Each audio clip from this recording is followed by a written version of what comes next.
पाकिस्तान ने दी भारत को परमाणु हमले की धमकी। पाक सेना प्रमुख आसिम मुनीर ने दी धमकी। भारत के विदेश मंत्रालय ने दिया करारा जवाब। कहा, परमाणु हथियार लहराना पाकिस्तान की पुरानी आदत। राहुल, प्रियंका, अखिलेश समेत सभी सांसद हिरासत से रिहा। एसआईआर प्रक्रिया के विरोध में निकाला था मार्च। बैरिकेडिंग तोड़ने की कोशिश पर हिरासत में लिए गए थे सारे नेता। कुख्यात सूर्य नारायण हांसदा को पुलिस ने किया एनकाउंटर। ललमटिया के जंगलों में हुए पुलिस मुठभेड़ में मारा गया सूर्य नारायण हांसदा। गोड्डा और साहिबगंज पुलिस ने की संयुक्त कार्रवाई। राजद कार्यालय के बाहर कार्यालय परिचारियों ने किया हंगामा। वर्षों पुराने अपनी मांगों को लेकर परिचारियों ने किया प्रदर्शन। राजद प्रवक्ता मृत्युंजय तिवारी के आश्वासन के बाद मामला हुआ शांत। भागलपुर में गंगा का जलस्तर बढ़ने से कटाव तेज। 40 सेकंड में जल मीनार गंगा में समाया। कई घर और बुनियादी ढांचे भी नदी में समाये। ग्रामीणों में दहशत का माहौल।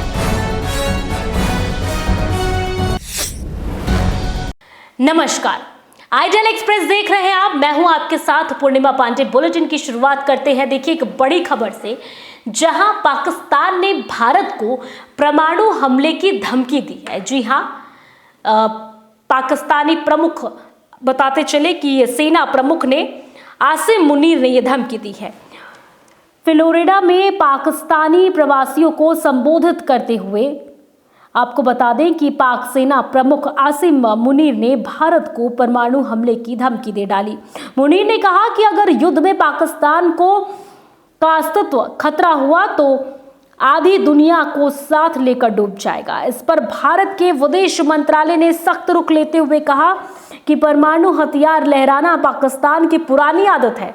अमेरिकी धरती से मिली ये धमकी बताती है कि पड़ोसी देश परमाणु हथियारों के मामले में गैर जिम्मेदार है और उसकी सेना आतंकवादी समूहों से मिली हुई है।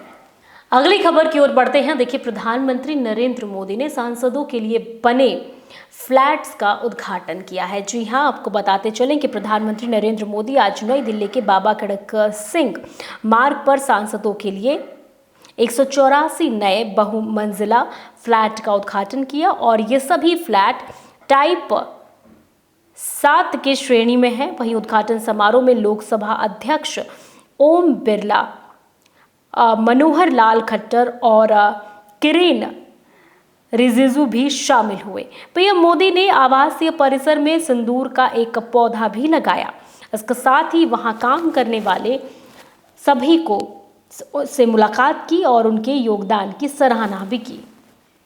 अगली खबर की ओर बढ़ते हैं, जहां राजद कार्यालय के बाहर जोरदार हंगामा देखने को मिला। दरअसल बताते चले कि यहां पर प्रदर्शन किया जा रहा था। राजद कार्यालय के बाहर प्रदर्शन कर रहे ये लोग कार्यालय परिचारी हैं, जो लगातार 12 वर्षों से अपनी मांगों को लेकर सरकार के समक्ष अपनी बात रख रहे हैं। लेकिन सरकार के द्वारा अनसुना किए जाने के बाद तंग आकर हजारों की संख्या में कार्यालय परिचारियों ने पहले तो जदयू कार्यालय का घेराव किया और जब वहां से उन्हें हटाया गया तो वे राजद कार्यालय के पास आकर सरकार के खिलाफ नारेबाजी करने लगे। इस दौरान आरजेडी प्रवक्ता मृत्युंजय तिवारी ने उन्हें समझा बुझाकर मामले को शांत किया और उनकी सभी मांगों को नेता प्रतिपक्ष तेजस्वी यादव के द्वारा विधानसभा के पटल पर रखे जाने के आश्वासन के बाद प्रदर्शनकारी शांत हुए और जिसके बाद गर्दनी बाग स्थित धरना स्थल चले गए। बिहार का मामला है और 15 सालों से लंबित है, लेकिन आज तक सरकार द्वारा कोई निर्णय नहीं लिया गया, ना नियुक्ति किया गया। बाध्य होकर हम लोग को तेजस्वी जी से यहाँ से हम लोग आए, अपना बात रखें। बहुत बढ़िया से बोर्ड कमेटी बात किया और बोला कि आपका कार्य हो जाएगा, गारंटी लिए। हम लोग इनके साथ हैं, इनको हाथों से हाथ मजबूत करेंगे, इनको चुनाव में जिताएंगे और इनकी सरकार बनाएंगे। हम लोग का रोजगार मिलेगा। धर्मेंद्र तिवारी, प्रदेश अध्यक्ष, बिहार। देखिए, इन्होंने अपना मांग पत्र दिया है। इनका 13 वर्षों से ये सरकार अन्याय अत्याचार इनके साथ कर रही है, इनका भविष्य बर्बाद कर रही है। इनके साथ न्याय होना चाहिए। सरकार इनकी मांगों पर विचार कर मांग अविलंब पूरा करे। ये हमारी पार्टी ने संज्ञान लिया है, इनके मांग पत्र को लिया है। नेता विरोधी दल श्री तेजस्वी यादव जी तक ये बात पहुंचेगी। तेजस्वी जी भी सरकार पर दबाव बनाएंगे। ये सरकार अगर इनका मांग पूरा नहीं करती है तो तेजस्वी सरकार बनेगी, इनका मांग पूरा किया जाएगा। तो ये आश्वासन लेकर के लोग आए हैं, भरोसा रहेगा? पूरा भरोसा विश्वास है, तेजस्वी यादव जी पर इन लोगों को भरोसा है। तेजस्वी यादव जी के हाथों ही इनका कल्याण होगा। तो इन लोगों को स्पष्ट कहा गया है कि आप अपनी मांग का जो तरीका है, आप जो अपनी बातें रखने का जो तरीका है, वो गजरे बाग में जाएं, अपना प्रदर्शन करना चाहते हैं प्रदर्शन करें, अदरवाइज आप एक चिट्ठी जो भी तरीका है देने का, आप प्रतिनिधि मंडल बन के जाएँ और हर जगह अपना प्रचार करें। जो जेन्युइनली होगा डेफिनेटली उसका काम होगा। उसके बाद इन्होंने अड़े रहे कि नहीं हमारा पहले हम लोगों ने कुछ किया है, उसके बाद हम लोगों की मांग नहीं सुनी जा रही है, अनावश्यक अलग बातें कर रहे हैं ये लोग। तो इसी क्रम में उन्होंने को कहा है कि आप अपने प्रतिनिधि मंडल को जहाँ भी आप चाहते हैं भेजना, तो हम अपने प्रतिनिधि मंडल को भेज देते हैं और अपनी बातें जो भी करना चाहते हैं वहाँ की जो भी कॉम्पिटेंट अथॉरिटी होंगे वो समझ लेंगे, सुन लेंगे और उसके बाद एक जो समय होगी, जो होने लायक होगा तो होगा, नहीं होने लायक तो नहीं होगा। इसी कारण से ये लोग अलग अलग कार्यालय जा रहे हैं और उनको मिलवाने का प्रयास किया है, उसको डिस्कस कराने का हम लोग प्रयास कर रहे हैं।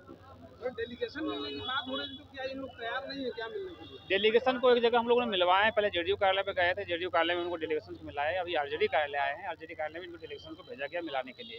इसके बाद इनको हम लोगों ने पहले कहा था कि डिस्पर्स कर देंगे, अब डिस्पर्स इनको करने के लिए हम लोगों ने कहा है कि डिस्पर्स हो जाए, चूँकि ये एरिया धरना स्थल नहीं है और न ही यहाँ पर जमावड़ा अनावश्यक उसको लगा सकते हैं, किसी भी तरह का यातायात बाधित नहीं कर सकते हैं। ये सब चीज़ें इन लोगों को पूर्ण रूप से कही गई है। फिर भी अगर आप चाहते हैं धरना देना या अपनी बात को अड़े रहना है मंगवाने के लिए, तो आप गर्दनी बाग में ऑलरेडी धरना स्थल है, वहाँ पर जाकर के अपनी बातें को रख सकते हैं। वहाँ पर रुकने का भी जगह रहता है धरनार्थियों के लिए, उस तरह के उस मार्ग का उपयोग कर सकते हैं। सर, लोग मुख्य सचिव से मिले थे लेकिन नहीं सुना गया था, इसके बाद जो भी डेलीगेशन है, जो भी आवेदन देने की प्रक्रिया है, उसकी नियमित कार्रवाई करने का जो तरीका है, जो प्रक्रिया, उसी तरह कार्रवाई होती है। किसी का मांगने होने से जो होगी कानून वही होगा सर। अगली खबर की ओर बढ़ते हैं। खबर गोड्डा से, जहां पुलिस को लंबे समय से चकमा दे रहे कुख्यात अपराधी सूर्य नारायण हांसदा अब ढेर में मारा गया। आपको बताते चले कि एनकाउंटर में मारा गया है और गोड्डा और साहिबगंज पुलिस ने मोहनपुर से गिरफ्तार किया, लेकिन ललमिटिया में जंगल में भागने और फायरिंग की कोशिश के दौरान जवाबी कार्रवाई में मारा गया। हांजा पर रंगदारी, गोलीबारी, आगजनी समेत कई गंभीर मामले दर्ज थे। राजनीति में वह कई दलों से चुनाव लड़ चुका था, लेकिन हर बार हार का सामना करना पड़ा।